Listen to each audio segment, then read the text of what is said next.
Como uma doença que até pouco tempo tinha uma circulação limitada em 4 países africanos, está se espalhando pelo mundo. É o que cientistas e médicos querem saber. O Fantástico mostra como está a recuperação do brasileiro que foi um dos primeiros infectados no surto atual de varíola dos macacos. Neste hospital de Munique, no sul da Alemanha, está internado o primeiro brasileiro que pegou a varíola dos macacos no surto das últimas semanas. Nós falamos com o médico dele. Ele está na nossa área de isolamento. Pela lei sanitária alemã, são 3 semanas isolado e ele já cumpriu uma. Então, faltam 2 semanas de internação. Por sigilo profissional, ele não pode dar detalhes pessoais do paciente. Só revelou que é um brasileiro jovem, com cidadania portuguesa, que estava na Alemanha a turismo, vindo de Portugal e da Espanha. Teve sintomas, consultou um clínico e foi encaminhado para o hospital de referência. Nós também recebemos o primeiro caso de Covid na Alemanha, em 2020. Então, para a gente foi uma espécie de replay. O primeiro caso de Covid e o primeiro caso de varíola dos macacos. Até agora surgiram mais de 200 casos, incluindo Europa, Israel, Emirados Árabes, Austrália, Estados Unidos, Canadá, México e Argentina. Fazia muitos anos que a palavra varíola não aparecia tanto no noticiário, desde que, em 1980, a Organização Mundial da Saúde declarou a varíola humana oficialmente erradicada.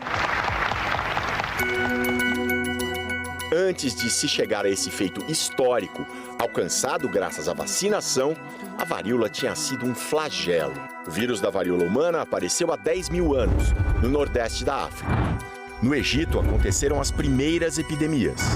A doença se espalhava rapidamente entre os prisioneiros e chegava até aos reis. Os vendedores egípcios carregavam os vírus em suas viagens e a varíola ia se alastrando. A estimativa é de que só no século XX, entre 300 milhões e 500 milhões de pessoas tenham morrido da doença. O psicólogo Luiz, de 74 anos, pegou varíola quando tinha 7. Eu ficava no quarto com visor, era um aquário. Eu só via as pessoas gesticulando, nem as escutava. Tinha uma enfermeira que cuidava de mim. E a coceira era absurda. Eu chorava de coceira porque ela dizia, não coça, não vai ficar marca. E pode alastrar mais ainda. E você tinha feridas no corpo todo? Ferida no corpo todo. Não tinha um lugar no meu corpo que não tinha ferida. O Luiz teve sorte. A doença matava 30 em cada 100 infectados, mas ele se curou e sem sequelas. Uma característica de muitas pessoas que tiveram varíola é que elas ficam com marcas na pele. Você ficou? Não. Nenhuma marca. O vírus da varíola humana que contaminou o Luiz é muito parecido com o vírus do surto atual, da varíola dos macacos. Quantos por cento eles são semelhantes? Eles compartilham entre si mais de 90% de similaridade genética. Felizmente, os 10% que não são iguais fazem uma diferença enorme.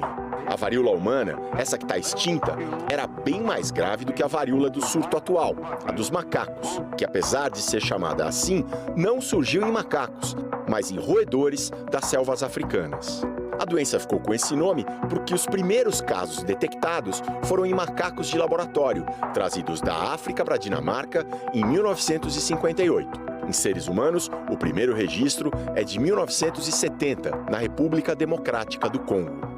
Quando o mundo vivia a erradicação da varíola humana. Foi possível ver que alguns casos humanos que eram suspeitos de varíola, na realidade, não tinham a varíola humana, tinham um outro vírus parecido com o da varíola humana e que era aquele mesmo que tinha sido achado nos macacos em 1958.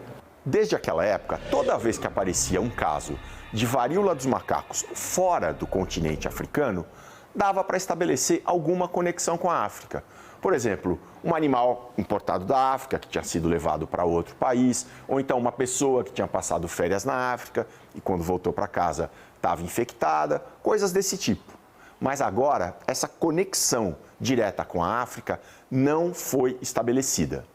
Dessa vez, é diferente. Esse surto que a gente está observando, principalmente na Europa, ele está relacionado a alguns eventos turísticos que agregaram muitas pessoas de países diferentes.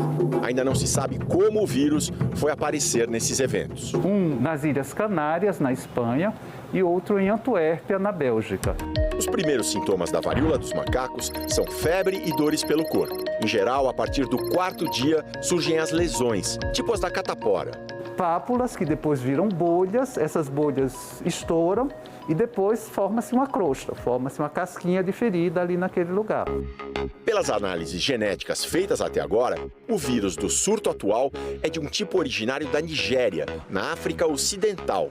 Existe um outro tipo que tem origem em países do centro da África, mas no surto de agora, ainda bem, não é esse vírus da África Central. O da África Ocidental, ele tem um potencial menor de transmissão e ele é menos agressivo, né? Ele é menos letal do que os vírus que circulam na África Central. Outro dado é que a maioria dos doentes do novo surto são homens.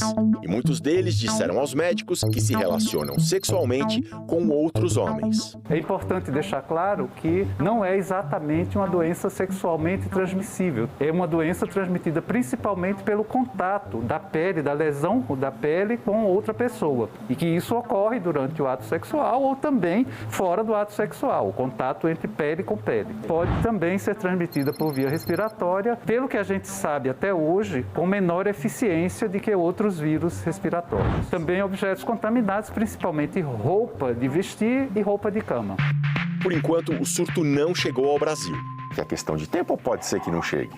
Eu acho que é questão de tempo. Observando esse potencial de disseminação e entendendo como que a gente vive no mundo globalizado, eu acredito que seja questão de tempo.